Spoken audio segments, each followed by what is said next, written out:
Welcome, my friends. Welcome to another episode of Call Me Crazy with Shiri Gabriel. And today I have a very special guest who is coming to us all the way from beautiful California, Ms Chella Diaz.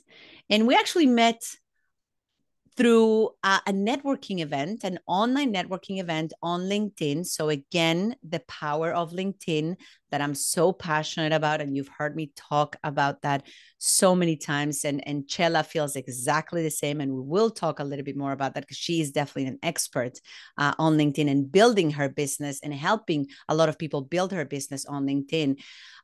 She is really an incredible entrepreneur, and she's all about helping people, as she puts it on her LinkedIn, to increase their fees and their level up their business to what they're worth. And I love that because so many times as entrepreneurs, we lower ourselves, or we don't believe in ourselves enough to really charge what we're worth.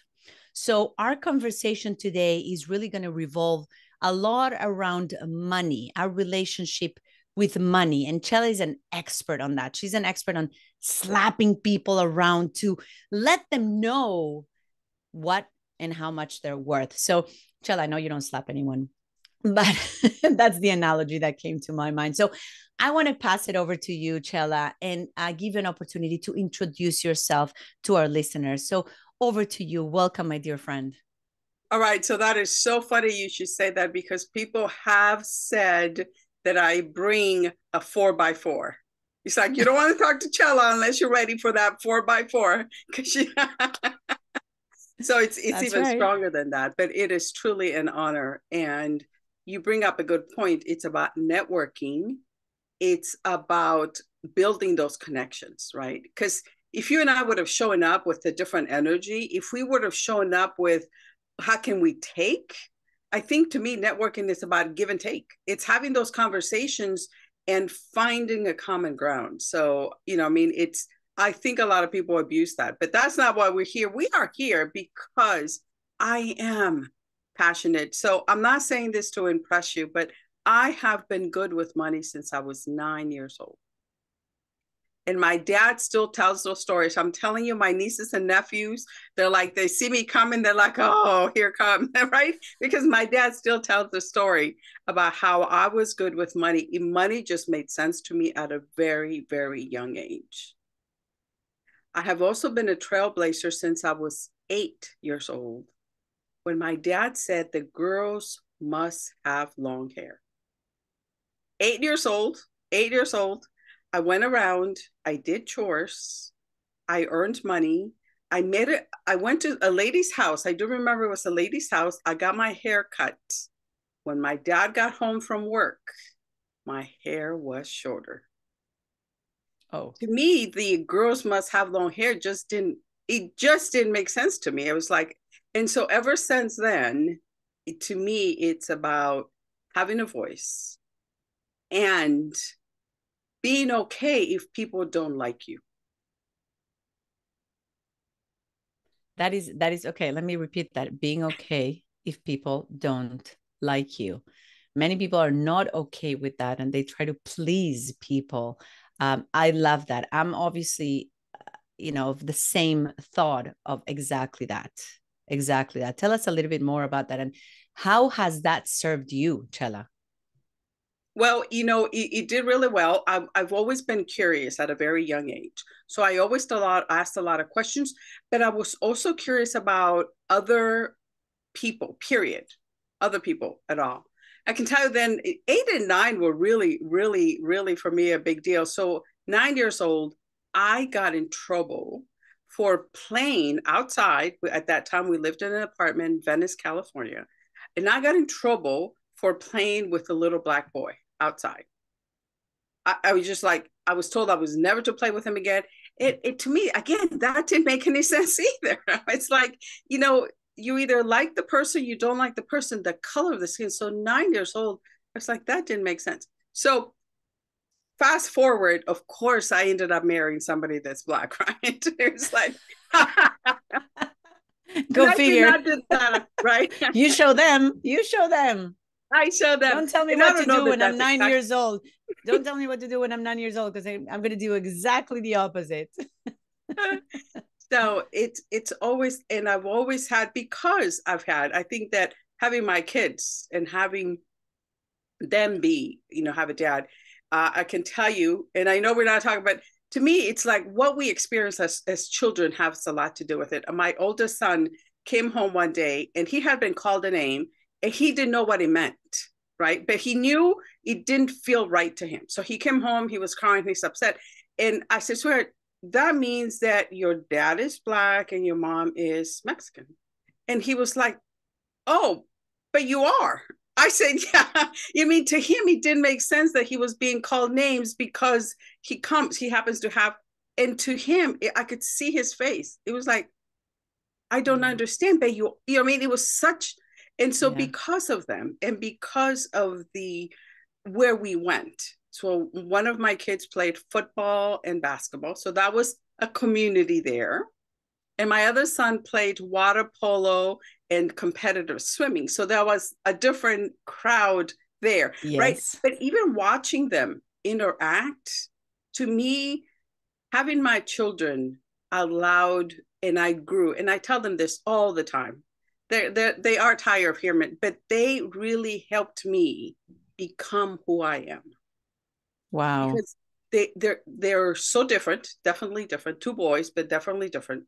But I learned so much from them. I learned that how they see the world from their perspective. So to me, that was my second childhood. And it was really lots of fun along the way. I love But to that. me, it's you only need, let's face it, how many people do we really need to have in our lives?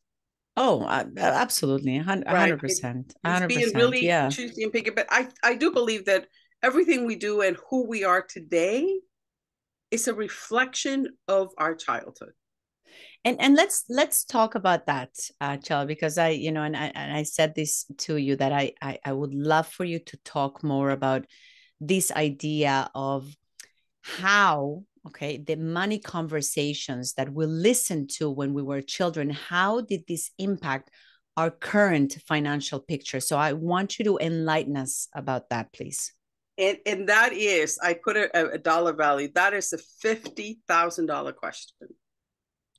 Because we don't realize the baggage that we carry. So again, I don't believe in blame or shame. So it's not about what the adults did. And sometimes it's adults, it's not necessarily parents, right? So whatever you listen to, whatever the conversations we listen to as children, you have to work hard for your money. Rich people are that. We can't afford it. We don't have money for that. Whatever that was, and we all have one. We all have one. Is how did that impact our current financial picture? Because we carry it. And once you become aware of it, again, coming from a place of what were the lessons? The lessons for me is, my dad was a baker. He's retired now. But to me, his lessons were you have to work hard. So when I first, and I've done a lot of work, personal development work, but when I first got my first paying speaking engagement, right? I'm going to show up. I'm going to be in front of a classroom and I'm going to talk. To me, that went against what my dad had said, that you have to work hard, because that's not working hard in his definition. Right. It's too easy. Exactly. Right. So for me, right, it's once you become aware that it's about becoming aware of what's running behind. So for me, I went to my coaches, I went to my mentors, because my body was like, it was like the nervous, the butterflies, I can't do this.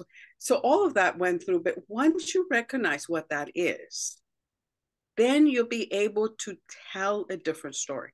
I'm not saying ignore it. I'm saying connect the dots. And we're not just going to leave you hanging, because now that you know whatever that was, you have to work hard, whatever that conversation was, connecting the dots. And you're going to connect the dots by writing a letter. You're going to write a letter to Writing that. a letter. We're going to write a letter. We're going to write a letter to that event, to that scene, to whatever it was, whatever the conversations was. You're going to write a letter, describe with as much emotion, as much feeling as possible onto this letter. And then after you finish with that, and it could be several of them, let's face it, could be more than one conversation. But after you, at the end of the letter, you're going to really write a PS. What were the lessons from that? Right? Because there's always a lesson. Yeah. What were the lessons? And then another PPS, I acknowledge and release. Because this is not yours. Right. It's Right. not. It's This what is you were my given, debt. right? Yeah, it's what you were given. It's the you're reflecting, right? Or not reflecting, but you're what's the word I'm looking for? You're projecting someone else, right? Yes. So is this how you start to shift this relationship to money? Okay. Yes. So that's the first part, right? Acknowledge, you connecting the dots. For me at the time, of course, I went to, I mean, so just acknowledging. So we're connecting the dots, we're acknowledging, we're learning the lessons. And then, so that's part one. Part two is after you do that, and write a letter to money. We're going to write a Write a letter to letter money. to money. Okay, give me an example of that. What does that look like? Well, dear money, right? Dear money. And think of money as that friend that you used to hang out. We used to do everything together, and life happened, and now we haven't seen each other for a while.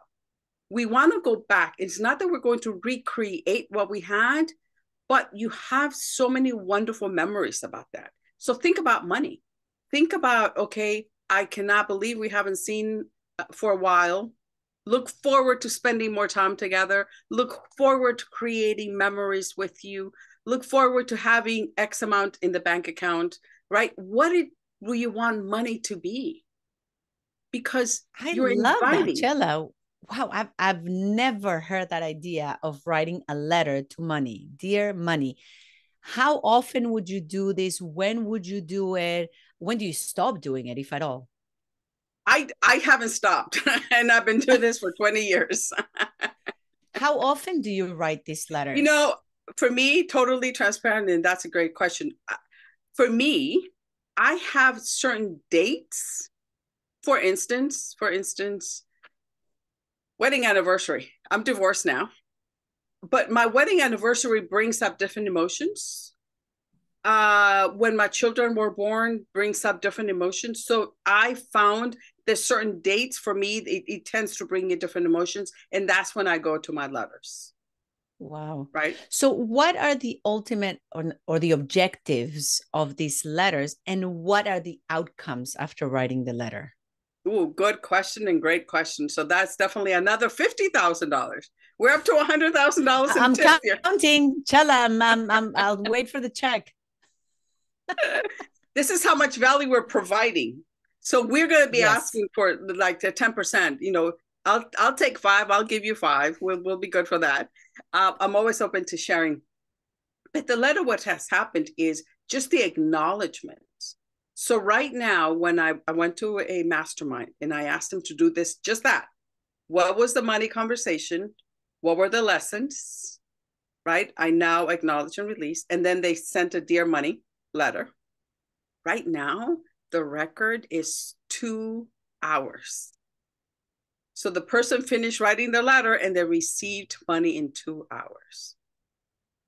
Because something happens, right? It's that you've been holding on to some stuff that you don't even know is there. But when you acknowledge and release, think of this as a plate packed with food. And you have the healthy stuff there, but then you have maybe for me the Cheetos, right? So when I take out the Cheetos, and I wish I was lying about that, but I do like my Cheetos from time to time. But I eat healthy most of the time. But when you take out some of the stuff, some of the emotional baggage, you're making room on this plate for new things to show up. 100%. And you know what, Chella? There's probably people that are listening. They're like, okay, we've heard about law of attraction and energy and manifestation, but it is true. It works. I don't know if you've read this book, Happy Pocket Full of Money. Okay, and if I'll send it to you after, but it's brilliant. And I forgot the name of the author. he talks exactly about this, right? That for some people, this might seem like witchcraft, right? But it works. And I'm so glad I'm you gonna said that. try that letter. Chella, I've never written a letter to money. I've done different things, Yeah. manifestation, meditation, and all that kind of stuff. But I'm gonna write my letters. You're inviting it. You're inviting money, but and also the thing is put the emotion. What are you going to do? Because having that 500,000 in the bank, I'm not saying there's anything wrong with that, but what are you going to do with it? Give it a feeling. Give it a destination. What is that amount of money going to do for your life? Right? Right, It's about the right. emotions. It's about the emotions. Yes. It's about the feelings. So I'm gonna assume, and again, Chella, correct me if I'm wrong, but through this process of writing the letters and writing a letter to money, right? Because we're talking about how you help people to, at the end of the day, believe in their worth, increase their fees, right? Because that's really what it is. So I'm assuming that part of this growth and belief and getting people to increase their fees because now they believe in their worth is through these letters. And what else, how else, what else do you tell people to do to be able to increase their fees?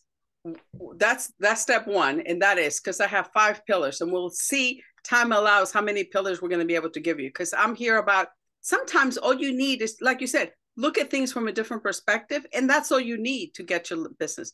But in this, it does not matter how long you've been in business. So I want to take that excuse, well, I just started, so I can't charge, or what I mean? Because let's face it, if you just started, that means that you've already given away your services away for free for a very long time. So let's get that excuse out of the way. Nice, So now nice. the way you're gonna do, ooh, my body just got chills all over. So that we're on to something magical here. You're gonna make a list of what your clients said, even if they're non-paying clients, what have they said to you after they worked with you? How is their life better after they work with you? How are they saving time? How are they saving money? What was the transformation they experienced after working with you? And I want you to make a list. I'm a huge list person. I'll be too embarrassed to show how many notebooks I have. But as I'm sitting here, I'm making myself notes, right? Because that's the way I remember. And that's how I don't drop the ball, except, maybe Exactly. five Yes. times a year. Make a list of what your client said, paying or non-paying, I don't care. So one of the people that did this, their list was over 100. Now they've been in business for a long time, so they had a lot of experience. But once you have that list, and some of them, whatever the client said, right? My clients always say, even after one session, I am lighter after one session, because we identify and release, which I just shared with you. What was the conversation and writing those letters? But when you see that list, it doesn't matter what the list has. You can have 15 things, you can have 5 things, it doesn't matter. But that's going to be, and that something happens when you see it in writing. Oh, they're experiencing this. That alone, right? And we're just using this number. Let's say that right now your program is $500. When you see this list, and this list has 25 items of transformation, you're like, oh, how does that list equal the 500? That is the first step to increasing your fee. Beautiful. Because you see it in black and white, what you bring to the table. And Mm-hmm. ladies, experience counts for a lot more than you would ever imagine. We've been practicing, right? Because we're always giving. So take that into consideration. So the other thing is, what are some of the trainings? What are some of the certifications that you did? What are some of the workshops you attended? What did you go out and do to discuss it? I think that's important too, as well. But to me, what people say, I have seen in my clients, carries more weight. Yeah, it's of course. I mean, the testimonials, the referrals, your network. So again, we're going to keep going back to network, and that's why people say your network is your net worth, because it's true, right? And I know that you promote a lot this idea of having a power partner, right? So can you tell us a little bit more about that and how that helps us in our business? Yeah, power partners is that group of people, whether it can be, now I learned this from somebody, and they suggested having 12 people. I think 12 people is too much to keep track, so I personally like 5. So there is 5, there's 12. Is this group of people where you share the same client, right? We have different services, but we share the same client. Yeah. Creating that community where we can say, you know what, you having some ready to increase your fees, you got to go talk to Chella, right? You're ready to go set up some funnels, you got to talk to Susie, right? Having that, because together, whether it's a 5 people or 10 people, together we're going to help that person get to the next level. Yes. Yes. But building that trust, right? That does not happen overnight. Think of your power partner as marriage, right? So we have to go to the coffee and the lunch and the dinners, you know what I mean? And the engagement, right? Because it's a process. But why not start today? Start thinking about who they are and start to build those relationships. It's Yes. helping each Yes. other get our business to the next level. So to me, that's huge. Yeah. And I know, like me, Chella, and we have this in common, obviously, is the network that we've built, and whether it's power partners or any kind of networking to grow our business, has been through LinkedIn, right? I'm going to assume, and especially now, maybe because of COVID. I mean, I've been on LinkedIn way before that, but I think COVID really gave an eye opener for people to understand that networking is what moves the world, that LinkedIn is really the platform where all of this happens, right? So what are some of the strategies that you use on LinkedIn to find partners, clients, following up with them? How does that all work for you? And Yeah, sharing and with people some actually, tips. yeah, and to me, it's building those relationships, right? Coming from a place of being of service. But the best and fastest way to grow your network, which is going to equal your net worth, and you said that perfectly, is commenting on other people's posts. Take 10 people where this makes some people go, right? It's not, this is not a one night stand, right? It really isn't. This is building those relationships, right? This is dating. So commenting on other people, and those people, be selective, right? To me, commenting on somebody that hasn't had any activity in 6 months is a waste of your time. And LinkedIn happens to agree with me at this point, because I have a friend and he had a little bit over 200,000 followers. Wow. LinkedIn deactivated 20,000 of his followers because they were not active. Yeah. Right. So Great. LinkedIn is on this, right? If you're not Oh, active. LinkedIn is on our side. People don't Yes. know that. Yes. You got to get LinkedIn working for you, because most of the work will come from that algorithm, of Yes. course. So, again, so be careful, right? Somebody that hasn't been active in 6 months, it's not going to help you. Make a list, 10 people. They either are your potential client or they have your clients. You can Love also do it. friends, right? I believe in supporting my friends, even though, but when it comes to being intentional, right? Because I want to be able to reshare somebody else's post if it's something that I agree with. But make a Right. list of 10 people and be 10. consistent. 3 weeks, make a comment on one of their posts for 3 weeks.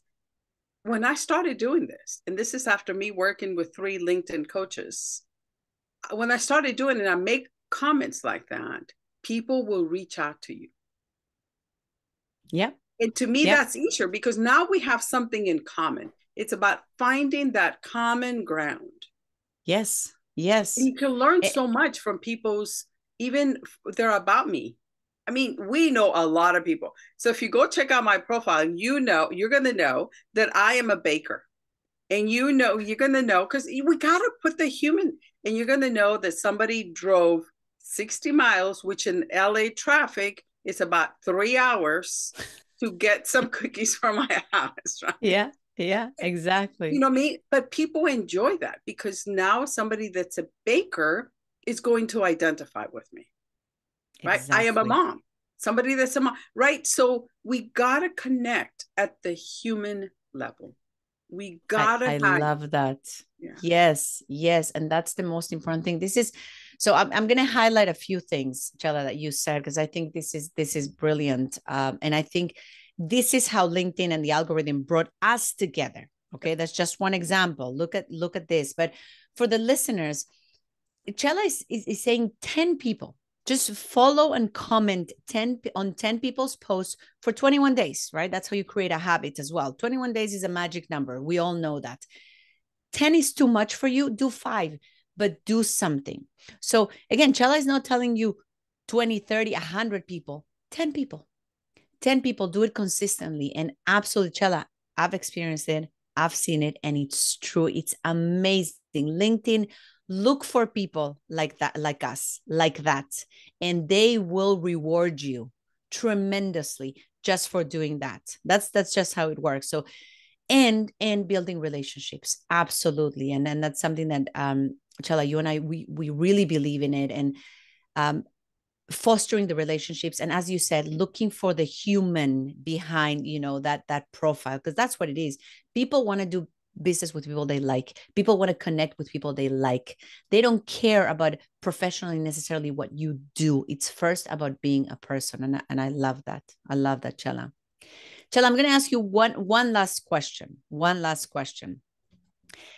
If you only had one last thing to tell people, especially business people, entrepreneurs, right? About money and their relationship to money, what would you tell them? What would you leave them with? That's a good one. I would say don't allow the past to stand in the way of your future. Whatever money drama you experience, leave it there. Leave it in the past. Create your new story as of now. You have the power to do that. That's beautiful. Chella, thank you so much. There's some really great tips. And friends, please make sure to follow Chella. I am going to drop all your coordinates on the description of the podcast so people can follow you. Chella, you do some great trainings on LinkedIn. You're now doing the lives, but the voice one. What are they I called do the again, audio. Chella? I've been doing audio Audio, rooms. We got to the ride the audio wave, rooms. folks. Let's ride the wave. Right now, audio rooms on LinkedIn are hot. Let's ride the wave. Let's ride the wave. Beautiful. And I will be on that workshop or that training that you're going to be doing about the audio rooms next Friday, because I have not done one yet. And I want to learn how to do it. Again, another way to promote ourselves, to build relationships, and to make more money than what we're making now. So, Chella, I really appreciate you. Thank you so much for being here. And thank you for allowing me to interview you, and you share such great knowledge and tips on money and our relationship to money and abundance at the end of the day. Thank you very much, Chella. It's been a pleasure. Thank you. Thank you. Thank you.